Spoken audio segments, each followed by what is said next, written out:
Hi friends, welcome to WebChamp. So in this video, I'm going to discuss how to automate or how to work with the Dataverse in Power Automate. So let's understand what is a Dataverse. Dataverse is a cloud-based storage. Specifically, this is used with the Microsoft Power Platform, and it allows you to securely store and manage the data used by the business application. So obviously we are going to create the applications, business solutions for your business actions or business purpose, whatever the task you want to do. If we do that, so where to handle the data? You can handle the data in Excel, but that has a limitation. You can handle the data in SharePoint also. That has a limitation. So after some time, SharePoint list will be a slow. Okay, so this one is so Dataverse is the right choice if you have to work with the applications, and this works very well. This is a cloud platform, and is very easy to integrate with the Microsoft Power Platform. So Microsoft Dataverse connectors provide several triggers. Many triggers are already there to start your flow, and many actions that you can use to create or update the data or delete the data in Dataverse while your flow runs. So you can use Dataverse actions even if your flow don't use a trigger from Dataverse connector. Still, that is fine. Okay, so this is what the things we can do. Microsoft Dataverse connectors to create cloud flows to start and when the data changes in the Dataverse table and custom messages, meaning you can use these connectors to create the cloud flows. So if you want to create a scheduled cloud flow, when something happens, someone make the changes to the Dataverse. In that case, if you want to do something, if you want to send an email, if you want to validate the data, any other kind of things you want to do, you will be able to do. So using the Dataverse connectors, you will be able to create the flow, meaning you will be able to start your flow when row is created, updated or deleted, when row is selected, or when an action is performed, something is performed on the Dataverse side, right?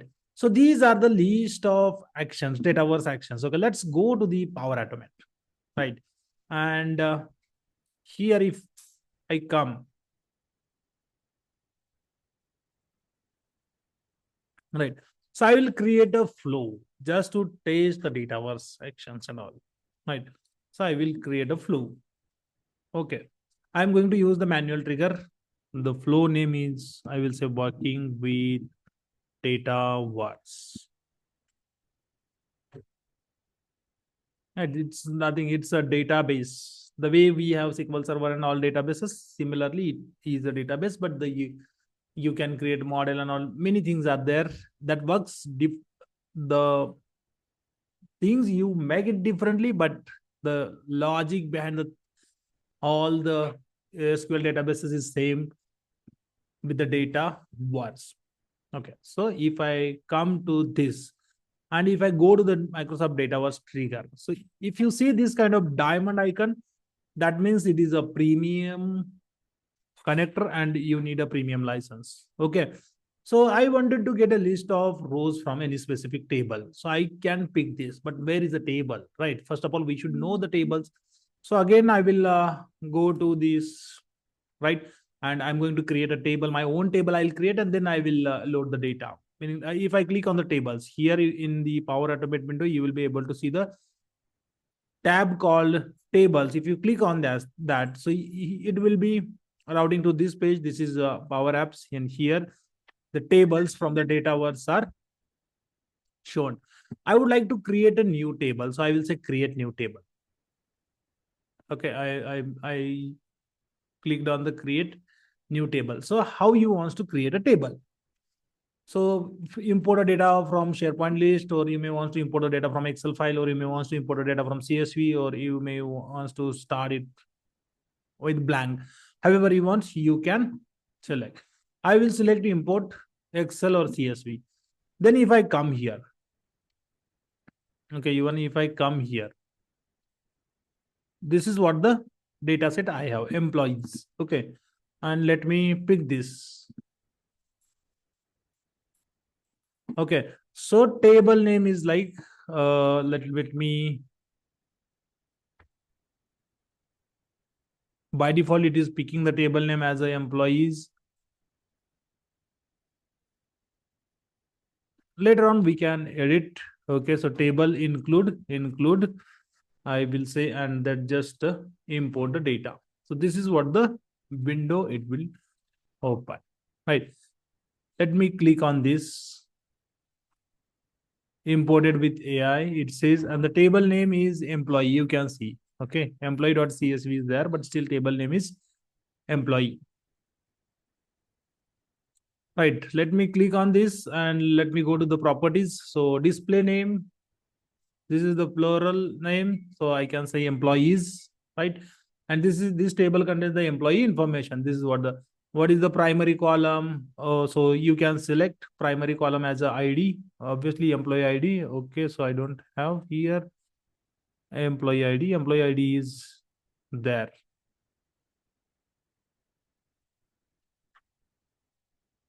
Okay. This is not my primary column. It has picked the default. I may wants to modify, but I can see these many only. This is the again problem, but it is fine. Okay, so we will be able to change it. Since this is imported with the AI, so however it feels it has loaded, right? But for me, employee ID is the key column. Okay, so let me say view data, or let me load. Later on, we might be able to change this. So row ownership properties. Here I should be able to. I can change, but let me pick this email as a key. Okay. So now email is key. Now again, if I go to the property, okay, let's, this is fine. Okay, email ID is always unique for each of the employees. So we can use that as a key. That is even fine. But we will mostly use with employee IDs. Fine. So now let me say view data. Right. Let me come to this column. And here it is edit column required. Let me make this as a required. And this is what the schema and all. So these names are used. At the back end, these names are used to get the data, to fetch the data. Right. So now let me close this and let's say save and exist. So this table will be saved and it will be published. So it will take a couple of minutes to show. Okay. So now if I come to the custom tables, you will be able to see the list of tables. Now, if I open this table, okay, let's open this table and let me say edit.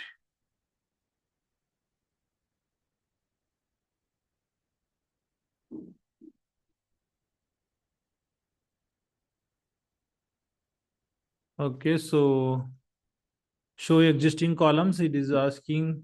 Okay, so you can select, this is a primary, but let me select this and this and just to say save. Okay, so this is what, these are the employee IDs. These are the email IDs. Okay, I said show these two. Then edit table properties.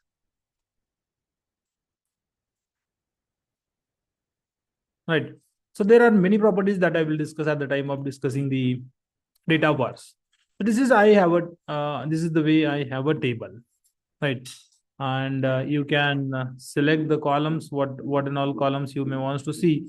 So those columns will be shown here. So if I say age, then I would like to see department. I would like to see currency. I would like to see employee. Then first name, gender. Okay, last name, manager. and all other things are okay. Let me pick the salary. Few are the custom based, meaning the sorry, system based. Okay, so employee, this is how the ID is created. ID for each record, and you can't edit this. You can see you can't edit this, right? So let me go and deselect the employee, right? Let me go and deselect the employee because I don't want to see the ID. But that is just a GUI ID, I can say. So by that ID, you will be able to find the record in this. Now let me come, okay, and here we will be able to, meaning perform some kind of task. You will be able to filter, you will be able to move the right, and even you can delete the column. These are the things. Okay. So this is all about the Dataverse. There are many things that we will see, we will discuss. Okay. So now if I come, I would like to access the data from this table to my Power. Right. So this is where I started with the flow. So now you have to select the name of table. These are the system default tables. But table name, what we created is we know. So we will go to the that table only. Okay, document en entity. Oh, so you can see I'm not able to see the table, right? I have a table called employee. Let me go to the E series. If I come to E series and email EMP should be there, but enable and all and like this is there, right? So I might need to using this table. I might need to publish the table. Okay, or this table I created, but we don't have app and all, right? So or it may take a time because this is the one which okay publish the table. Until you publish the table will not be available to access. Now okay, now if I go, okay, now this will not pick. I need to reselect this still because see this is what I already picked and there is no refresh and all. So let me delete this action.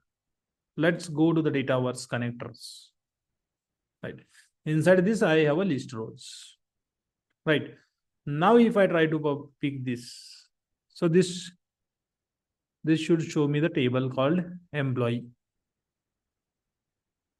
entity. Okay, here it is that now. Okay, until you publish the table, you will not be able to access the data from the table. Right. Select the columns if you want to get it. You can pass the list of column names, comma separated list of column names. Okay. Then enter an O data style. Okay, if you want to add a filter and all, filter functions and all, you will be able to apply the filter there. If you want to define the sort by columns, so you will be able to O data order by style. You need to use O data style. Okay, so what is O data style and all? We will discuss that even later. Even if you want to fetch XML query for advanced customization, you can do that. Then row count, enter number of rows to be listed. So you can default is 5,000, but you can. Then here you have written full metadata, expand query, skip token, partition ID like this. You can pass the parameter and accordingly it will fetch the data. Right. So I'm going to read all the data. Okay, it says this is just a warning. List rows does not have a select query. This is fine. And we are going to ignore the warning. Okay, so it is saying you have not given the number of columns, list of columns. So let me test this. It will fetch all the data.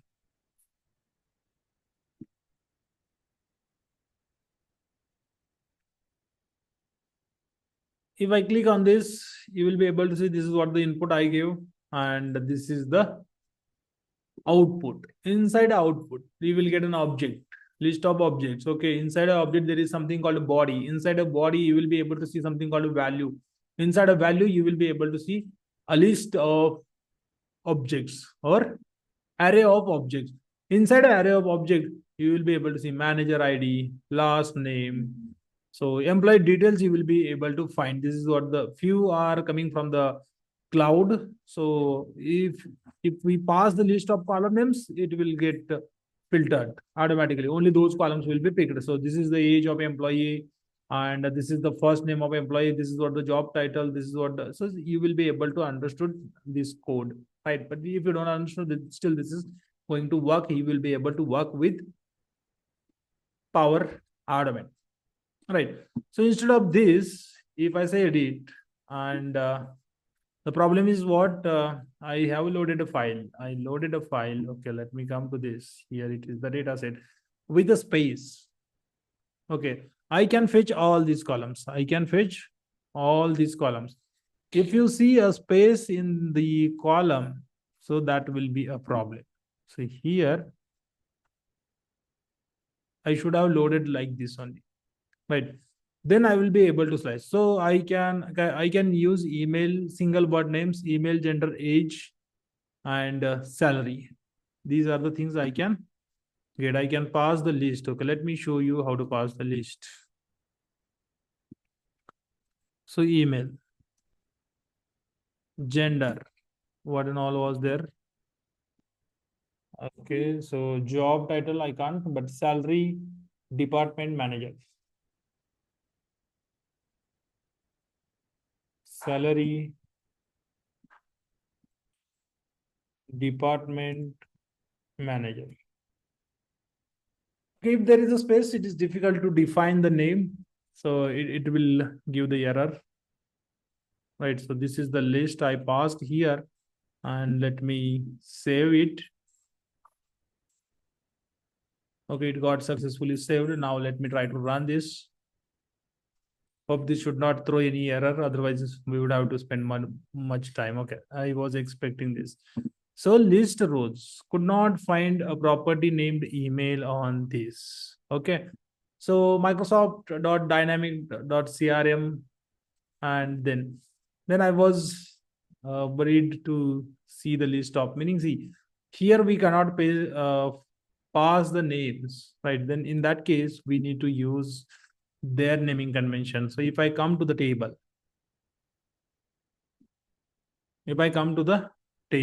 okay, this is what the column, and here, if I say edit column, so it would have given some kind of name to this, right? So I might need to use this schema name or logical name. Both are same. So CRE85 underscore. So let me try using this. Right. So CRE85 underscore CRE85 underscore email address. Right. So small c.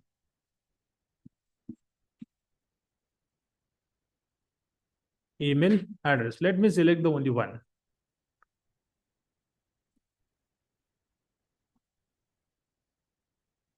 Okay, so let me select the only one. Let's run, and then let's try this. Yes, this is working, right? So now you will be able to see the output, how this works. Okay, all other contents are there, default content. Inside a body, you will be able to see this is the email address and this is the employee ID, right? So I would have passed this. Okay, so email ID and employee ID, it is picking up, right? So this is employee ID, but actually this is a cloud ID. This is not actually the EID, right? Then if you want to fetch that column also, so what you need to do, we got to know that. Go to the edit column, check the schema name, 85 employee ID 1, right? So if I come and I would like to get the details about the employee ID, that is what my own record. So let me use that. So CRE 85 and okay 85 underscore employee ID 1. And this is what we have to do. We have to pass the list of comma separated values. We will be able to fetch that column. Okay, so here it meaning in the Dataverse, the column ID is created automatically, and that will be a unique. So you will be able to use that. And now in the output, you will be able to see two different values. If I come employee ID, okay, this employee ID is different. This employee ID 1 is different. Okay, that's why it makes the employee ID 1, because here already there is something called employee ID. Right. So all these about the reading the data. Once we get the data, you know how to play around the data. I already discussed much on the data structure in the Power Automate. How to play with the array, how to play with the objects, how to work, what are the different types of functions it supports. Everything is I already discussed with you. You should be able to use that and make your flow dynamic to perform something. Now, if I come and if I pick the another one, if you want to add the data to this, you will be able to use add row. Okay, it says add a new row to the selected environment. So new row in the table in Power Platform environment, whatever the environment will be there. I don't know about MCP server. So maybe this server is available only for the Dynamic 365 services.